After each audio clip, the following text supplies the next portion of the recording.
jërë ngeen jëf yéen suñuy abonné seen chaîne bii di L'Oreille du Monde TV dafa fas yéene waat yeesalaat ab doxalinam lépp ci gën di leen bégal moo tax ñu di leen ñaan ngeen di aimé suñuy vidéo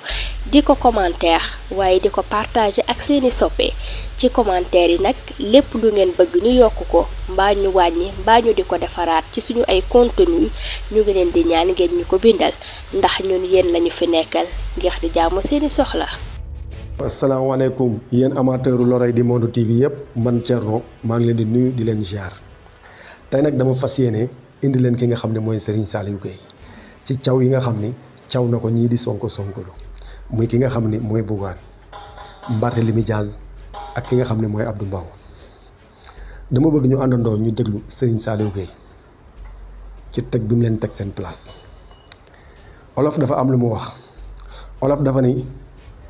mbërum jinax su yebee muus dafa fekk njëg bi da koo jege ndeke gaa yi yëpp Ousmane gaa ñi non président Ousmane du moroomu ñii te dañ koo fan moo tax Ousmane tànk président Ousmane tànk bu mu jéggi rek ñoom ñu bëgg a teg seen tànk lii Serigne Saliou Gueye wax mooy dëgg du dama fan Ousmane daf ma doy ci lépp gaa ñi dama bëgg ñu xam ne Ousmane du moroomu ñii Ousmane du ñoom duñu Ousmane te président Ousmane ci opposition li nga xam ni moom la doon dénoncé loolu lépp dëgg la te tey histoire jox na ko dëgg tey histoire moo jox président Ousmane Sonko dëgg jarul nag may xóotal du ma guddal dama bëgg rek ngeen déglu gaañi ak ki nga xam ne mooy Serigne Saliou Gueye nañu déglu Serigne Saliou Gueye dinañ xam lan moo tax ñuy yab lu Ousmane te yabuñu ko di leen ñaan nag ngeen partagé vidéo bi te ngeen aimé ko bu baax a baax di ñaan képp ku abonné wul woon ñu ngi lay ñaan nga abonné. di nga toog fii rek et puis xam nga lu ci gën a bon mooy. ñoom nañ toog rek Pastef di wax di def ñoom ñuy wax parce que ils sont toujours dans la défensive toujours dans la réaction c'est-à-dire que chaque fois que le Pastef est dans l'action ñoom ils sont toujours dans la réaction. loolu moo tax toujours le Pastef va prendre une longueur d'avance. ren ñu ngi ci 28 mai. daggkatu juuti yi ñu ngi ci 1800 milliards yu ñu leb je parle sous le contrôle d'un économiste mun na def cumul ils sont à 1800 milliards yoo xam ne leb nañu ko te ñu ngi ci 5e mois donc at mi xaajo ko donc c'est juste pour dire que ñii ñu jàkkaarlool dañu tromper les Sénégalais dañu amoon ci ñoom yaakaar parce que man bi may xeex Macky Sall dama jàppoon ne yoon bi mu jëlee réew mi yoon bi mu jël baaxul parce que man dama am lu ma gëm ñoom bi ñu ñëwee ne dañuy wàññi dund gi dama ne njuumte bu njëkk a ngo ah non Senghor wàññi na dund teewul mu yéegal Abdou Diouf wàññi na dund teewul mu yéegal Abdoulaye Wade wàññi na dund gi teewul mu yéegal Macky Sall bi mu ñëwee li mu njëkk a def mooy wàññi dund gi parce que ñoom cette classe politique là ngeen baal ma ci kàddu gi dañu bëgg di def ay nagi sarax parce que jàpp nañ ne gars yi yeewuñu waaw nañu wàññi dund gi bu ko defee Aïda Seck nga xam ne lekk rek la bëgg naa ne waaw nañu wàññi dund gi mais le problème c'est pas de wàññi dund gi ñoom bi ñu ñëwee loolu la ñu def c'est de permettre aux Sénégalais de rehausser leur pouvoir d'achat fexe ba seen poche ñu am dooley poche boo amee dooley poche lu mburu di jar du nekk sa problème boo amee dooley poche lu potu meew di jar du nekk sa problème maa ngi koy wax démb benn sekkeen ma ne ko xam nga France benn baguette mburu lu muy jar 650 francs mosoo dégg ku ko yuuxu parce que am nañu lu ñu def ci seen poche donc la grande bataille aujourd'hui c'est de faire en sorte que sénégalais yi mën a am lu ñu def ci seen poste moo tax bi ñu ma woowee ci dialogue dañ ma woo ci dialogue bind ñu lettre gëm sa bopp depuis le 29 nañu ñëw leen wax leen ñu seen xalaat ci terme de référence yi ma ne leen jërëjëf président boo ñu woowee pour ñu joxe suñu xalaat merci waaye man Bougane dama gëm ne suñu système politique donte mën na am lu ñu ci joyanti ëllëg doonut urgence ñu waxtaane waxi politique waaye bu ngeen ma ko mayee man am nay poñ yoo xam ne jàpp naa ne bu ma solee sama dàll bu ma sénégalais yi gisee ma dem di toog di wax waxi politique danan ma xeeb. politicien rek nga xam ne fu Ousmane Sonko génne mu ne après il va faire une contre communication. ton ami Bougane Gueye Dany il va faire une contre communication. pour man je crois que loolu même c'est contre-productif léegi nag man fu ma ko doon li ma ko doon ñaan rek mooy. comme que lu Sonko def mu def safaan ba. waaw ça aurait été bien mu ne man tamit woote na campagne levée de fonds. kañ waaw kenn moomu ko tamit. waaw kenn moomu ko. Abdou Kouroum xaq wax na ko kenn moomu ko. léegi nag moom j'aurais bien aimé tey mu wan Sonko ne ko fundraising bii ngay woote maa la ko dàq man. ba pare dem jël akapes daal ne Sonko da ngay jaay ne da nga mën a mobiliser maa la dàq mobiliser daal di woo ay samay militants woo leen ne leen ñëw leen akapes. collecte de fonds est-ce que tuutiwul di ko yóbbu garantie. waaw mais non baax na rek pour l'instant na commencé akapes. na commencé akapes rek léegi su boobaa foofu nag laay xam ne wax dëgg yàlla sortie bi am na solo comme que bu Sonko génnee nga génn bu Sonko defee nga def léegi Sonko woote na Dakar Arena woote na fundraising man tamit damay woote akapes en même temps aussi damay woote fundraising. léegi nag les Sénégalais vont juger su akapes feesee dell nga collecté ay centaines de millions su boobaa ñu ne Sonko am nga problème nag parce que kii ci sa tibb tànk dëgg lay def. mu ngi sa kaw waaw kii moom mi ngi tibb tànk dëgg. Touba def nañu lu nekk ci wàllu projet chimérique boobu mais Ousmane Sonko lancé woo cagnotte pour dimbali waa Touba. c'est inutile quand même de continuer. Ousmane Sonko waa Kaolack nekk nañu fi ci jafe-jafe. dina woote ak Ousmane Sonko j'espère que aussi dina woote collecte de fonds. nay xaar tey vraiment yaakaar am naa ci yaakaar daal et je l'encourage vraiment à le faire. li wóor Sénégal yépp nañ ko jàpp APR demul dialogue yónneewu fa képp ku fa dem sa bopp nga fa demal. La preuve Abdoulaye Daouda Diallo quand il a pris la parole vous l'avez entendu mu ne il ne représente pas un parti politique ni un mouvement. Ablaye Seydou Sow moom wax na vidéo bi seetaan naa ko mu ne moom sax dafa tudd APR je ne représente pas l'APR ku fa dem wax nga lan moo tax nga dem fa maintenant nag après bu fekkee ne am na loo xam ne dañ koy lijjanti suñu biir parti may mun a dinañ toog ñu waxtaane ko mais du ci mbedd mi lañ koy waxee mais en tout cas non déglu ma rek non attends déglu ma il ne faut pas compter sur moi pour wax ne APR day dàq diw APR dinañ xuloo APR dañuy non il faut pas compter sur moi pour ça en tout cas aujourd'hui li leer mooy déggoo li ma la APR demul yónneewul. waaw j'interpelle le porte-parole adjoint de l'Alliance pour la République. parti dafa am discipline. absolument. parti dafa am charte. tout à fait. képp ku jàpp ne Macky Sall mooy sa leader. sa wareef mooy. bu dee am nga ngëm-ngëm ci Macky Sall. te Macky Sall y a 1 an et 6 mois. bu ne issoo nga ne yaaramu kallaa. ne ko président vous êtes l'alpha et l'oméga. amul xeetu témoignage bu ñu ko defarul. bu Macky Sall ne damul. décision bu lu mu metti da nga war a conformer. waaw léegi ba nga dégg dëgg le porte-parole de l'APR moo lay wax. waaw déglu ma lan la ci wax. waaw déglu ma le porte-parole de l'APR mooy wax ak yow ba nga dégg dëgg muy Abdoulaye Daouda Diallo muy Ablaye Sow muy keneen su ma mënoon ci ñoom dara kenn du génn sa kër di dem Sandaga sax ba yegg jam ñaan man Abdou Mbow laa la wax de maintenant comme ni ma la ko waxee may mun a ñun li xew suñu biir parti mais dinañ ko wax parti bi dina ko jàngat déggoo li ma la wax dama ne mais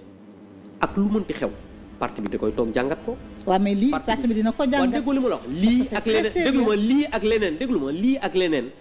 parti bi mënu ci mën a toog wax mënu ci bañ a toog waxtaan maintenant la cay xew nag après ñun ñooy xool la ciy xew parce que nag comme je vous ai dit xam nga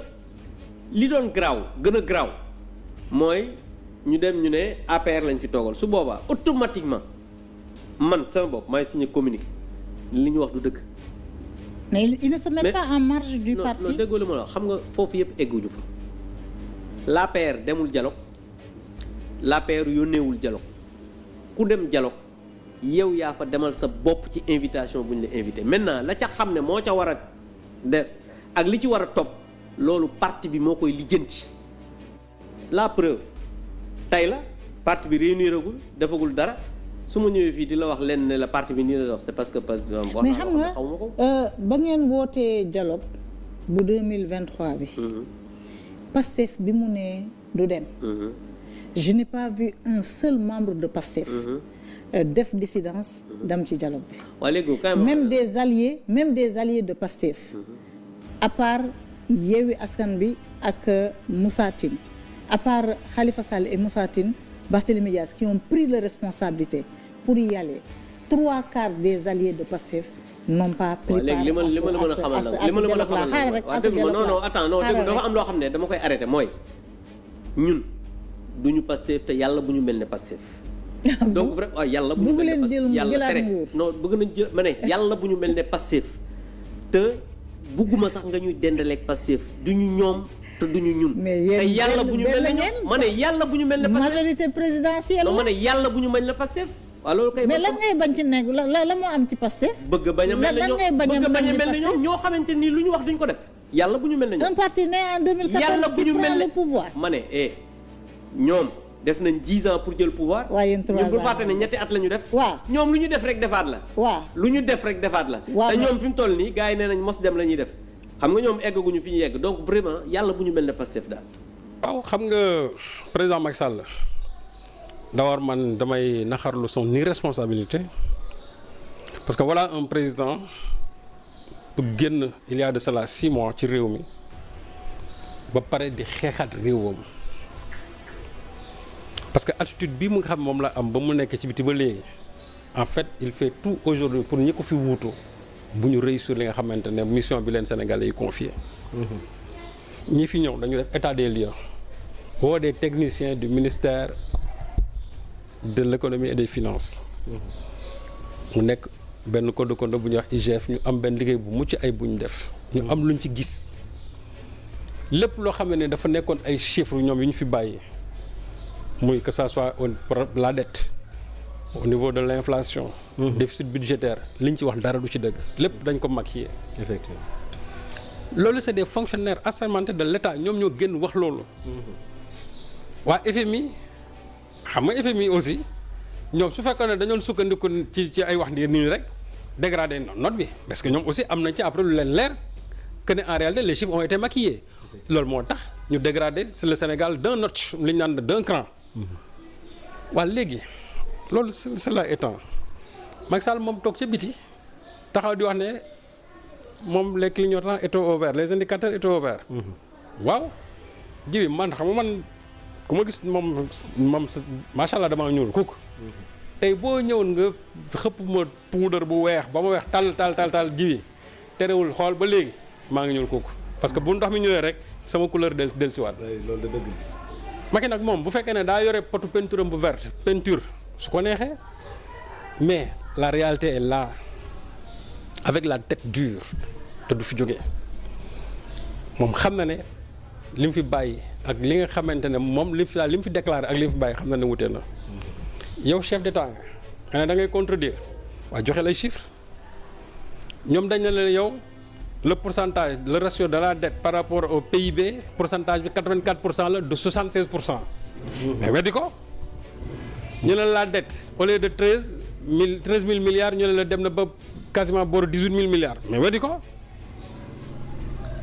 ñu ne la déficit budgétaire bi du 5% 10% et quelque la mais weddi ko c'est-à-dire que da ngay indi ay chiffres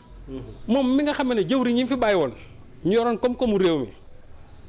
te ñu ciblé leen ci ba pare tudd leen nommément da nga dégg boobu ba léegi ñooñu kenn àddu Abdoulaye Daouda Diallo dégg nga ko mu wax Amadou Ba dégg nga ko mu wax et pourtant ils ont l'occasion pour parler déggu ci kenn ku mu wax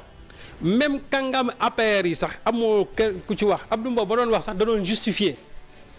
chiffres yi ñu doon jàpp bon xam nga Abdou moom comme que moom il ne connaît absolument rien en économie paf wax na ay wax yoo xam ne nii après finalement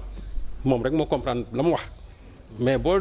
ci jëlee ba lecture ci la mu doon wax moom da doon dëggal ne chiffres yi lii moo ko waral. finalement fu mu aay. waaw donc Macky Sall kay li mu ko waroon kay mooy bàyyi na fi ay jëwriñ mais nee na sama jëwriñ yéen tontu leen gars yi. ci xam-xam nag. waaw ci ay chiffres. xam nga ñii dañuy ne chiffres xam man lu tax ma ne tey waa Pastef dañu révolutionner l'espace politique de ce pays.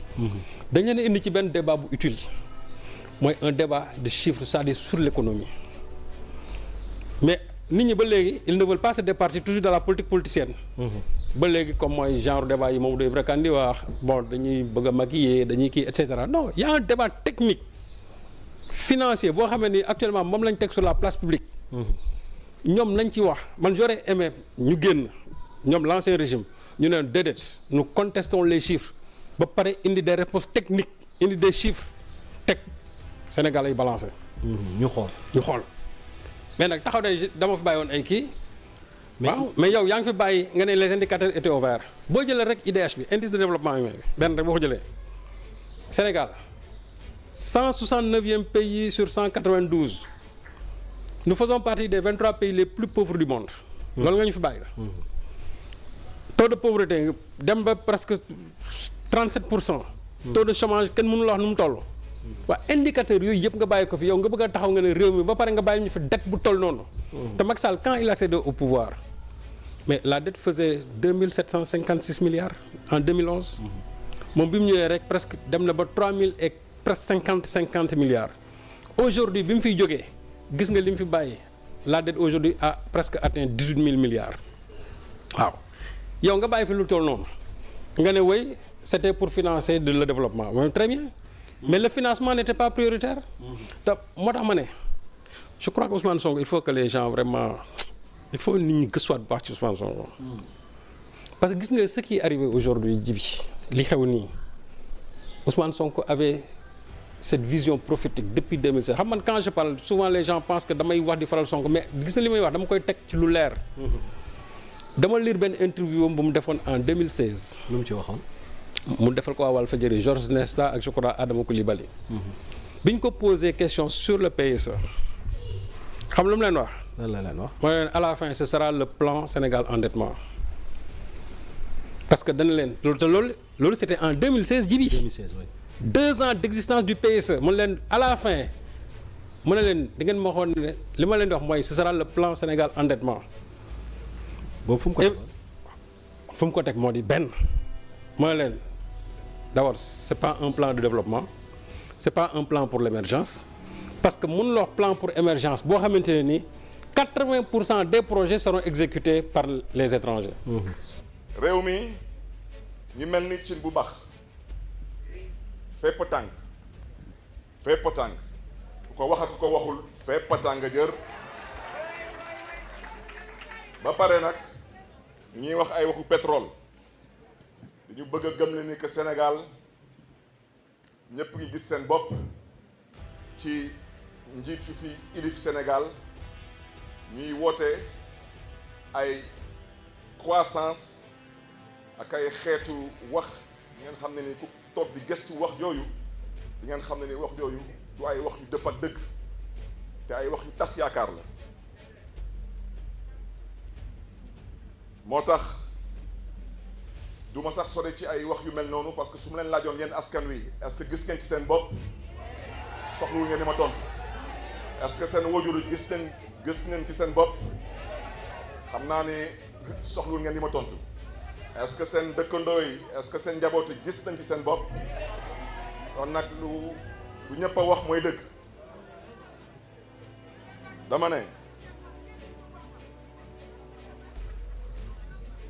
dama ne ñuy toog fii tey di woote naataange biir Sénégal di woote xewal ak tawféex bi Sénégal xanaa du suñu Sénégal bii la ñuy wax dama ne Sénégal bii mooy Sénégal bu xaw a jéggi dayoo te képp kuy sénégalais tey am nga tiitaange ci dëkk bi ngir lan ngir béykat yu amatul jiw ngir nappkat bi te gisatul jën ngir sàmmkat bi gisatul gàncax gis jàngalekat bi moom ci gàttal gisatul boppam fajkat bi moom amatul jumtukaay ndaw ñi amuñu xëy ku lim jum dama ne ku lim jum wante nu ma ko waxee daal tàng na fépp. dafa ñoo xam Sénégal ils ont ce qu'on appelle le ministère de la parole ñi nga xam ne ñoom moom lañ leen jagleel ñooñu nañ leen bàyyi toujours ñu yore coow li mais ñi nga xam ne nag ñoom vraiment ñoom la ñuy jagleel tey ay action ay acte palpable ñoom la leen bàyyi ñu dem réew mi Sénégalais ñoom ñoo yëkkati majoritairement pays bi teg ko seeni loxo. ñi nga xam ne ñoo fi nekkoon pendant 12 ans te amuñu lenn lu ñu def lu dul jëlee réew mi ci 3000 milliards de dettes yóbbu ko ba 15000 milliards de dettes jëlee déficit boo xamante ni fi tey déficit pour presque boo xam ne à 4% déficit bi yóbbu ko ba 10%. La dette 84% par rapport comment dirais-je au PIB. waaw ñooñu est-ce que vraiment ils ont voix au chapitre ji bi ñooñu nañ noppi. waruñu wax non nañ noppi. alors non ils n'ont rien à dire franchement xam nga ñooñu xool nañ noppi xam nga gis nga rendez-vous est pris dans 5 ans gis nga dans 5 ans. Quand le président Diomaye sera en face des Sénégalais su boobaa Sénégalais ci boppam ñoom ñoo koy xaymaal seen bopp. mais ñoom qu'il n'aille pas vite en besogne xam ñoom fi ñu toll nii Sénégal dañ leen a xool dañ leen a on a fermé la page de ces gens-là. mais Djibi lu ma bëggoon wax loo xamante ni loolu c'est important. c'est à propos des coalitions yi. soo xoolee. dëkk Djibi xam nga ci ñaata département lañ teew. ci Sénégal ñaata. ñii nii ñu am solo ñii ñaata département. 16 départements. sur les 54 16 départements fa lañ ñii nii seen coow lu bari lépp ils ne sont que dans 16 départements ñii seen coow lu bari lépp sa ci 16 départements lañ nekk. ah bon barke yàlla sur les 54 départements ci 16 lañu xam nga ñoom mënuñu ko matale certains maintenant vont dire que oui ils sont dans le cadre de l'intercoalition waaw d'accord mais boo nekkee ci intercoalition Djibi war na la mën a permettre yow sur 54 départements yow ngeen amu ci lul 16. 16 kese. takku wàllu bi ngay dégg ñoom Macky Sall ñi am berki démb ñoo jógee ci pouvoir bi ñoom Macky Sall ñii. xam nga ñoom ils sont présents sur combien de départements. 36. 36. sur 54 départements 36 départements fa lañ teew te ñoom ñoo jógee barki dem ci pouvoir bi. mais mënuñu matal sax dem ci département yi on va encore dire que oui c'est dans le cadre de l'intercoalition déedéet parce que intercoalition boobu ñuy wax man j'ai regard xool naa bu baax ñoom dëkk yu bëri am na yoo xam ne nii ñu ngi fay toog di buuxante seen biir taxawu Sénégal ak comment dirais-je mooy sàmm sa kàddu soo xoolee fii Dakar à part Dakar et Rufisque ils ne sont présents ni à Keur Massar ni à Guédiawaye ni à Pikine 16 j'ai dit. 16 moom tuuti mais parce que amuñu ay nit. ci bi mais amuñu ay nit loolu mooy wax bi il faut que Sénégalais yi xam ne ñii coow lu bëri yëpp xool mais c'est un géant à la patte d'argile amuñu ay nit 16 départements fa la nekk. nee nañu nag ñoom nduru nañ lu gëm seen bopp de. waaw mais ji bi ñoom nee naa la ci 16 départements la ñu nekk 16 départements c'est-à-dire que tey xool ñoom bu ñu defoon le plein ba le plein xool bu ñu defoon le plein ñii mënuñu am plus de 36 députés. bu ñu defoon le plein lépp mënuñu am 36 députés plus de 36 mënuñu ko am. ah bon. non tamit là où Pastef vise les 100% ñoom pratiquement ils ne visent que 36%. Amadou Ba de moo leen tane parce que Amadou Ba au moins il est présent sur 48 départements sur les 54